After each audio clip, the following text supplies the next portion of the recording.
বিসমিল্লাহির রহমানির রহিম। Hello viewers, সবাইকে সানিজ এডুকেশন ইউটিউব চ্যানেলের পক্ষ থেকে সুস্বাগতম। আজকে তোমাদের জন্য রসায়ন বিজ্ঞানের একটি গুরুত্বপূর্ণ টপিকস বলতে পারো, অ্যালকিনের রাসায়নিক ধর্ম বলতে কি বুঝো বা ব্যাখ্যা করো। এই অ্যালকিনের রাসায়নিক ধর্ম ব্যাখ্যা করার জন্য আমাদেরকে জানা দরকার অ্যালকিন কি, এগুলো কিন্তু আমাদের লেকচার আছে। তারপরে একটু সামান্য পরিচিত হয়ে নিই। সাথে রয়েছে আমি মোহাম্মদ কাউসার আলম, লেকচারার ইন কেমিস্ট্রি। এই অ্যালকিন বলতে আমরা বুঝি কার্বন কার্বন দ্বিবন্ধনযুক্ত যে কোনো অসম্পৃক্ত হাইড্রোকার্বনকে অ্যালকিন বলা হয়ে থাকে। কার্বন কার্বন দ্বিবন্ধনযুক্ত যে কোনো অসম্পৃক্ত হাইড্রোকার্বন হবে কি অ্যালকিন, কারণ কার্বন মধ্যে দ্বিবন্ধন থাকবে, আর দ্বিবন্ধন থাকলে সে অসম্পৃক্ত হবে। এর সাধারণ সংকেত CnH2 আমরা জানি। তবে যদি n এর মান 1 হয় তাহলে অ্যালকিনের প্রথম সদস্য হবে ইথিন। আমরা জানি প্রথম সদস্য হবে ইথিন, কারণ C1H2 ওকে। n এর মান 1 না, সরি, n এর মান 2 হবে, কারণ n এর মান 1 দিয়ে আমাদের কোনো অ্যালকিন রচিত হতে পারে না। ওকে, তাহলে কি হবে C2H4, এটা হলো কি ইথিন। ইথিন CH2, তাহলে দিতে পারে কি CH2 CH2। ওকে, এই যে ইথিন প্রথম সদস্য ইথিন, যদি n এর মান 2 হয় তাহলে হবে কি, সরি, n এর মান 3 হলে হবে প্রোপিন। কি হবে? প্রোপিন। এখন এই প্রোপিন এবং ইথিনের মধ্যে আমরা কি দেখতে পাই? এবার যদি n এর মান আমার এটা কি হয়েছে 2 হয়েছে, n এর 2 এর জন্য ইথিন হয়েছে, আর n এর মান 3 হলে প্রোপিন হয়েছে। এবার দেখো প্রোপিনের গাঠনিক সংকেত CH3 CH double bond CH2। এই দুইটা সংকেতের মধ্যে একটা গুরুত্বপূর্ণ এবং মজার পার্থক্য আছে। দেখো, এই দ্বিবন্ধনের উভয় পাশে কার্বন সংখ্যা সমান, এই জন্য সেটা প্রতিসম অ্যালকিন। প্রতিসম অ্যালকিন বা ইথিন। এই প্রোপিনের দ্বিবন্ধনের উভয় পাশে কার্বন পরমাণুর যে কার্বন দ্বিবন্ধন আছে, এই পাশে দুইটা হাইড্রোজেন, এই পাশে একটা হাইড্রোজেন, এটাকে বলা হয় অপ্রতিসম অ্যালকিন। এটা কি? অপ্রতিসম অ্যালকিন। এই জন্য আমরা অ্যালকিন সাথে যেহেতু আজকের রাসায়নিক বিক্রিয়া ঘটবে, অ্যালকিনের প্রতিসম অ্যালকিন আর অপ্রতিসম অ্যালকিনটা আমরা জেনে নিলাম। এটা প্রতিসম, কার্বন কার্বন দ্বিবন্ধনের দুই পাশে যে হাইড্রোজেন সংখ্যা সমান থাকলে সেটা হলো প্রতিসম। আর যদি দ্বিবন্ধনের উভয় পাশে কার্বন পরমাণুর যে হাইড্রোজেন আছে, হাইড্রোজেনের সংখ্যা যদি সমান না হয়, সেটা অপ্রতিসম অ্যালকিন। আজকে কিন্তু আমরা এই অ্যালকিনের রাসায়নিক বিক্রিয়াটা আমরা প্রতিসম অ্যালকিনের সাথে দেখাবো। আর অপ্রতিসম অ্যালকিনের সাথে কিন্তু আমাদের আলোচনা রয়েছে ফিডেল-কার্ভ বিক্রিয়ার মধ্যে, তোমরা দেখতে পাবে। ওকে, আলোচনা আসো। অ্যালকিন এই কার্বন কার্বন দ্বিবন্ধন থাকার কারণে, অ্যালকিনে আছে কার্বন কার্বন দ্বিবন্ধন, এই দ্বিবন্ধন থাকার কারণে অ্যালকিন অত্যন্ত সক্রিয়। তার মানে এই কার্বনের দ্বিবন্ধনের এই একটা সিগমা বন্ধন আর একটা পাই বন্ধন, একটা সিগমা বন্ধন আর একটা কি, একটা শক্তিশালী বন্ধন আর একটা দুর্বল বন্ধন।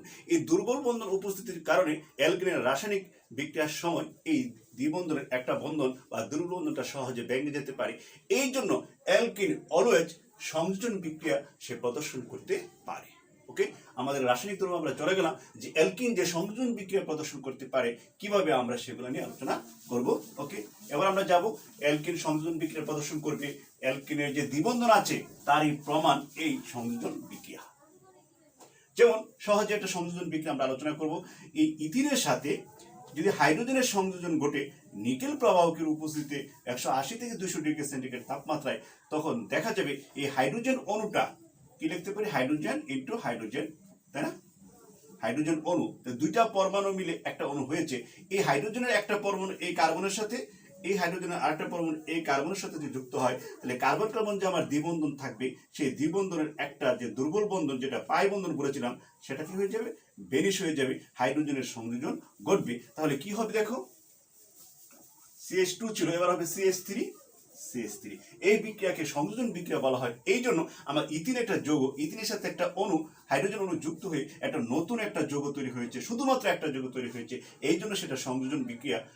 তবে এই সংযোজন বিক্রিয়া কিন্তু দুইটা যৌগের মধ্যে করতে পারে। ওকে, তাহলে এটা কি হয়ে গেল আমার, অতএব বোঝা গেল অ্যালকিনের দ্বিবন্ধন আছে এবং সে কি করছে, সংযোজন বিক্রিয়া প্রদর্শন করতে পেরেছি। ওকে, এবার ক্লোরিনের যদি আমি সংযোজন বিক্রিয়া দেখাতে চাই, তাহলে আমার এই ক্লোরিন অণুটার মধ্যে যে ক্লোরিন দুইটা পরমাণু আছে, এই পরমাণু একটা কার্বনের সাথে, এই কার্বনের সাথে, অপর একটা আরেকটা কার্বনের সাথে যুক্ত হবে। একইভাবে পাই বন্ধনটা ভ্যানিশ হয়ে যাবে এবং ক্লোরিন পরমাণু এই অ্যালকিনটা গ্রহণ করে কি হবে, CH2Cl 1,2 dichloro ethane, 1,2 dichloro ethane. Okay, তাহলে একইভাবে আমার এখানেও সংযোজন বিক্রিয়া ঘটেছে। এবার যাব অ্যালকিন সহজেই ফসফরিক অ্যাসিডের উপস্থিতিতে উচ্চ তাপমাত্রায় এবং উচ্চ চাপে পানির উপস্থিতিতে যখন এই অ্যালকিন বিক্রিয়াটা ঘটে, এই পানির অণু এই অ্যালকিনের সাথে সংযুক্ত হলে ইথাইল অ্যালকোহল তৈরি হয়, যেহেতু ইথেন হয়েছে। কারণ এই পানি বাষ্পকারে হয়ে যাওয়ার সময় পানি OH এবং H আমরা দেখতে পাই। এই OH একইভাবে আগের মতো OH এই কার্বনের সাথে যুক্ত হবে আর H এই কার্বনের সাথে যুক্ত হবে। তাহলে বিক্রিয়াটা কি দাঁড়ায় দেখো। তাহলে এবার আমরা যাইতে পারি, আগের মতো করে আমরা বিক্রিয়া দেখাতে পারি। OH এই কার্বনের সাথে যুক্ত হবে, এই হাইড্রোজেন এই কার্বনের সাথে যুক্ত হবে। যুক্ত হলে কি হবে, এই দ্বিবন্ধনের একটা যে পাই বন্ধন ছিল, দুর্বল বন্ধন ছিল, সেটাও আগের মতো ভেঙে যাবে। তাহলে কি হবে, একটা OH যদি এটার সাথে যুক্ত হয় তাহলে CH3, আর H যদি তার সাথে যুক্ত হয় CH3, দুটো হাইড্রোজেন ছিল, একটা হাইড্রোজেন যুক্ত হবে CH3 আর CH2OH, ethyl alcohol, ethanol, ethyl alcohol, ethyl alcohol. ঠিক আছে, এইভাবে ওরা সহজে এই সংযোজন বিক্রিয়াগুলো প্রদর্শন করে থাকে। একইভাবে এবার আমরা দেখাবো যে অ্যালকিনের মধ্যে দ্বিবন্ধন আছে, একটা অসম্পৃক্ত হাইড্রোকার্বন, তার পরীক্ষাটা কি, তার শনাক্তকরণ কি। এই শনাক্তকরণ বিক্রিয়াটাও কিন্তু আসলে একটা সংযোজন বিক্রিয়া। এবার আসো আমরা দেখাবো অ্যালকিনের শনাক্তকরণ বিক্রিয়া। ইথিনের, যেটা হচ্ছে ইথিন, আমি কিভাবে সেটা শনাক্তকরণ করব। এটার জন্য দুটা পদ্ধতি আছে। এক নম্বর পদ্ধতি হলো কি, ব্রোমিন দ্রবণ টেস্ট, ব্রোমিন টেস্ট বলা হয় তাকে। আমরা কি লিখতে পারি দেখো। এবার যদি তুমি লেখো অ্যালকিন, আমরা প্রতি সময় অ্যালকিন নিয়ে কাজ করছি, ব্রোমিন দ্রবণ নিয়ে যদি আমরা কাজ করি, এটাকে বলা হয় ব্রোমিন দ্রবণ পরীক্ষা, ব্রোমিন দ্রবণ টেস্ট। এই ব্রোমিন দ্রবণে এই অ্যালকিনের সাথে ব্রোমিন যদি যুক্ত করো, এই ব্রোমিন দ্রবণ নিজস্ব একটা কালার ছিল, সেটা ছিল লাল বর্ণের ব্রোমিন দ্রবণ ছিল। যখন অ্যালকিনের সাথে সংযুক্ত হয়ে যায় এই ব্রোমিনের একটা অণুর একটা পরমাণু তার সাথে আরেকটা পরমাণু এই কার্বনের সাথে যুক্ত হয়, তাহলে দুইটা কার্বনের সাথে দুইটা ব্রোমিন পরমাণু যুক্ত হয়ে গেলে আমার প্রোডাক্টটা আসে CH2 single bond CH2, bromine যুক্ত হবে, তাই না? ওকে, তাহলে কি বলতে পারি, 1,2 ডাইব্রোমো ইথেন। তাহলে কি ঘটনা ঘটলো, এখানে ঘটনা ঘটলো এই যে ব্রোমিন দ্রবণটা নিয়েছো তুমি, সেই ব্রোমিন দ্রবণের সাথে অ্যালকিন যুক্ত হয়ে গেলে এই ব্রোমিনের কালারটা বিদ্রুত হয়ে যায়, কালারলেস হয়ে যায়। তাহলে আমরা বুঝতে পারি দিস ইজ অ্যালকিন বা ইথিন। এই ধরনের বিক্রিয়া কিন্তু যে কোনো অসম্পৃক্ত হাইড্রোকার্বন করবে, সেটা অ্যালকিন হোক আর অ্যালকাইন হোক না কেন। ওকে, এবার হলো আমার কি, ব্রোমিন দ্রবণ শনাক্তকরণ পরীক্ষা এবং সংযোজন বিক্রিয়া সে প্রদর্শন করেছে এবং তার দ্বিবন্ধন আছে, তার সেই প্রমাণ। এবার আমরা যাবো কিসে, এবার যাইতে পারি আমরা দেখো, এবার আমরা যাব হলো বেয়ার টেস্ট, পটাশিয়াম পারম্যাঙ্গানেটের জারণ পরীক্ষাটা সেই অ্যালকিন কিভাবে দিয়ে থাকে। পরে কি লিখবো আমরা, বেয়ার পরীক্ষা, বেয়ার টেস্ট অথবা পটাশিয়াম পারম্যাঙ্গানেটের জারণ বিক্রিয়া। এখন আজকের এই অ্যালকিনের মধ্যে এই পটাশিয়াম পারম্যাঙ্গানেট কিভাবে এই ইথিনকে জারিত করতে পারে, এবার আমরা সেই আলোচনা যাব।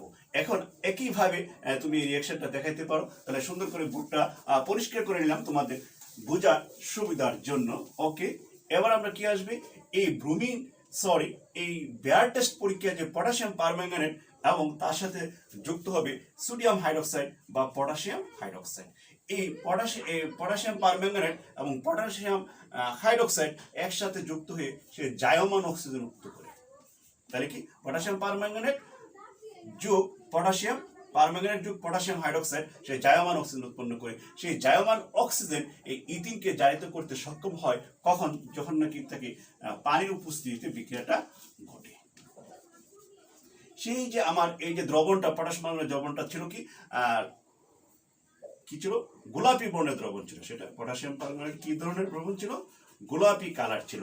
যখন এই ইথিনের সাথে পটাশিয়াম পারম্যাঙ্গানেটের দ্রবণটা বিক্রিয়া ঘটলো, সেই গোলাপি কালারটা বিদ্রুত হয়ে বা বেরিশ হয়ে বর্ণহীন হয়ে গেল, তখন বুঝতে পারা যাচ্ছে যে সেটা একটা অসম্পৃক্ত হাইড্রোকার্বন এবং ইথিন বা যে কোনো অ্যালকিন বা অ্যালকাইন এই ধরনের অসম্পৃক্ত হাইড্রোকার্বন বিক্রিয়া প্রদর্শন করতে পারে এবং সে কি উৎপন্ন করবে, এখানে গ্লাইকল তৈরি হবে, CH2CH2OH, ইথিলিন গ্লাইকল। কারণ কি, এই বিক্রিয়াতে দেখা যাচ্ছে কিভাবে গ্লাইকলটা তৈরি করলো, এই পানিতে ভেঙে কি হবে, OH এবং H হবে। এই OH একটা কার্বনের সাথে যুক্ত হবে, আর অক্সিজেন জায়গার অক্সিজেন আর হাইড্রোজেন মিলে OH তৈরি হয়ে সেই কার্বনের সাথে আরেকটা OH যুক্ত হবে। তাহলে দুইটা OH দুইটা কার্বনের সাথে যুক্ত হয়ে সেই ইথিলিন গ্লাইকল তৈরি করলো। এই ইথিলিন গ্লাইকল যখন তৈরি হয়ে যাবে, আমার কিন্তু গোলাপি কালারটা বিদ্রুত হয়ে গেল। অতএব দিস ইজ অ্যালকিন বা ইথিন, যে কোনো অ্যালকাইন কিন্তু এই ধরনের বিক্রিয়া প্রদর্শন করে থাকে। এবার লাস্ট আমার অ্যালকিনের রাসায়নিক বিক্রিয়াটা হবে কি, দেখো, অ্যালকিনের লাস্ট রাসায়নিক বিক্রিয়াটা হবে পলিমাকরণ বিক্রিয়া। এই অ্যালকিনের অন্যতম একটা গুণ হলো সে পলিমাকরণ বিক্রিয়া সে প্রদর্শন করতে পারে। এবার দেখো, পলিমারকরণ বিক্রিয়া সংক্ষেপে আলোচনা করব। দেখো, এই অ্যালকিনের অসংখ্য অণু CH2N, অ্যালকিনের অসংখ্য অণু, যদি কোনো একটা অণুর আগে N দেওয়া থাকে তাহলে বুঝতে হবে অসংখ্য অণু একসাথে যুক্ত করা হয়েছে কিন্তু সে রাসায়নিক বিক্রিয়ায় অংশগ্রহণ করার আগে। এটাকে পলিমাকরণ বিক্রিয়ায় এই অসংখ্য ইথিন অণু সামান্য অক্সিজেনের উপস্থিতিতে, অসংখ্য অণু এই সামান্য অক্সিজেনের উপস্থিতিতে 1000 অ্যাটমসফিয়ারে 1000 অ্যাটমসফিয়ার এবং 200 ডিগ্রি সেন্টিগ্রেড তাপমাত্রায় যখন সে আসে, এই অ্যালকিনের অসংখ্য অণু একসাথে যুক্ত হয়ে বড় একটা অণু তৈরি করতে পারে বা বড় একটা যৌগ তৈরি করতে পারে সংযোজন বিক্রিয়ার মাধ্যমে। কিভাবে করে দেখো, এটা চেইন আকারের মতো মনে হবে তোমার কাছে। এটাকে পলিমাকরণ বিক্রিয়া বলা হয়ে থাকে। এই যে বিক্রিয়াটা ঘটলো, এই পুরো বিক্রিয়াটাকে পলিমাকরণ বলে, কিন্তু রাসায়নিক বিক্রিয়ায় যে অংশগ্রহণ করছে তার নাম হলো মনোমার, যেটাকে আমরা ইথিন বলে জানি, মনোমার। আর এটা হবে পলিমার। এই পলিমার যৌগ, তাই না, পলিমার যৌগ। এই পলিমার যৌগটার নাম কি হবে,